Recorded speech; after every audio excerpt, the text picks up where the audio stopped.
AI ने डॉक्टरों को पछाड़ा। हार्वर्ड की नई स्टडी में इमरजेंसी रूम में एआई मॉडल ने 2 इंसानी डॉक्टरों से ज्यादा सटीक डायग्नोसिस किए। मॉर्निंग पल्स इंडिया के टेक एआई प्लस आज का टिप सेक्शन में आपका स्वागत है। ये बहुत बड़ी खबर है एलेक्स। क्या हम विस्तार से जान सकते हैं कि एआई ने ये कैसे किया और कौन सा मॉडल इस्तेमाल हुआ? टेक क्रंच एआई के मुताबिक इस स्टडी में बड़े लैंग्वेज मॉडल्स को असली इमरजेंसी केस दिए गए। उनमें से कम एक मॉडल की सटीकता इंसानी डॉक्टरों से बेहतर पाई गई। तो क्या ये एआई भविष्य में डॉक्टरों की जगह ले सकते हैं या फिर ये सिर्फ एक सपोर्ट टूल रहेगा? फिलहाल तो ये टूल्स डॉक्टरों की मदद के लिए हैं, पर स्टडी ये दिखाती है कि एआई गंभीर मेडिकल फैसलों में भी भरोसेमंद हो सकता है।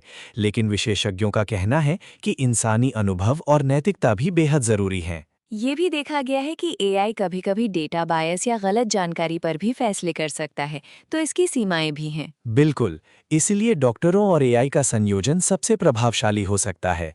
इससे मरीजों को तेज और सटीक इलाज मिल सकता है। हमें देखना होगा कि भारत में ऐसे मेडिकल एआई टूल्स कब और कैसे अपनाए जाते हैं। अब बढ़ते हैं अगले टेक मुकाबले की ओर। OnePlus Pad 4 बनाम Samsung Galaxy Tab S10 FE Plus बनाम iPad Air 2026। गैजेट्स 360 के मुताबिक OnePlus Pad 4 में 13 मेगापिक्सल रियर कैमरा है।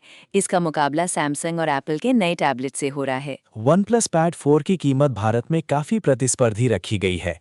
इसमें बड़ी बैटरी, तेज प्रोसेसर और दमदार डिस्प्ले जैसी खूबियां हैं। Samsung Galaxy tab S10 FE Plus अपने एमुलेट डिस्प्ले और लंबी बैटरी लाइफ के लिए जाना जाता है।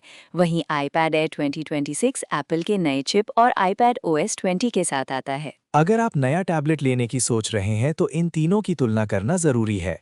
OnePlus Pad 4 का कैमरा और कीमत, सैमसंग की स्क्रीन क्वालिटी और एप्पल का सॉफ्टवेयर, सबकी अपनी खासियत है। क्या आपको लगता है कि OnePlus Pad 4 भारतीय यूजर्स में सबसे पॉपुलर हो पाएगा? कीमत और फीचर्स को देखते हुए OnePlus Pad 4 mid range budget में दमदार दावेदार बन सकता है। अब बात करते हैं आईफोन यूजर्स के लिए आज के टिप की। अगर आपका आईफोन खो जाए तो क्या करें? गैजेट्स 360 ने बताया है कि एप्पल का फाइंड माई सर्विस अब फाइंड माई आईफोन और फाइंड माई फ्रेंड्स को जोड़ती है।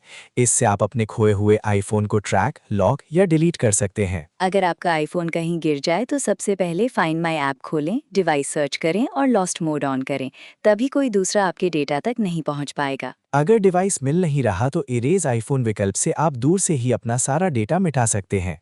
इससे आपकी प्राइवेसी सुरक्षित रहती है। ये फीचर खासकर ट्रैवल या पब्लिक प्लेसेस में बहुत काम आता है। आईफोन यूजर्स को हमेशा फाइंड माई ऑन रखना चाहिए। अब बात करते हैं 2026 की सबसे चर्चित camera app dual shot recorder की, जिसने लॉन्च होते ही ऐप स्टोर में टॉप पेड ऐप का स्थान पा लिया। द वर्ज एआई की रिपोर्ट के अनुसार डुअल शॉट रिकॉर्डर को इंटरनेट के स्क्विरल डैड ने बनाया है। इस ऐप ने सिर्फ 12 घंटे में धमाल मचा दिया। इसकी खासियत है कि ये एक साथ फ्रंट और रियर कैमरा से रिकॉर्डिंग करता है, जिससे यूजर्स को यूनिक वीडियो एक्सपीरियंस मिलता है। इसकी सफलता की सबसे बड़ी वजह सिंपल इंटरफेस और सोशल मीडिया के लिए परफेक्ट फीचर्स। अब बढ़ते हैं एआई म्यूजिक की तरफ। द वर्ज एआई के अनुसार आजकल स्ट्रीमिंग सर्विसेज पर एआई म्यूजिक की बाढ़ आ गई है। सवाल ये उठता है कि क्या लोग वाकई ऐसी म्यूजिक सुनना चाहते हैं या ये सिर्फ ट्रेंड बन गया है। एआई के जरिए जनरेटेड म्यूजिक ने म्यूजिक इंडस्ट्री में नई बहस छेड़ दी है। अब कलाकारों को भी इससे मुकाबला करना पड़ रहा है। एआई म्यूजिक की क्वालिटी और ओरिजिनलिटी पर भी सवाल हैं, लेकिन टेक्नोलॉजी के दायरे में ये एक बड़ा कदम है। आज के टेक एआई प्लस आज का टिप सेक्शन में बस इतना ही। पूरी मॉर्निंग पल्स इंडिया एपिसोड देखने के लिए चैनल पर जाएं। टेक की और बड़ी खबरों के लिए जुड़े रहें मॉर्निंग पल्स इंडिया के साथ। धन्यवाद।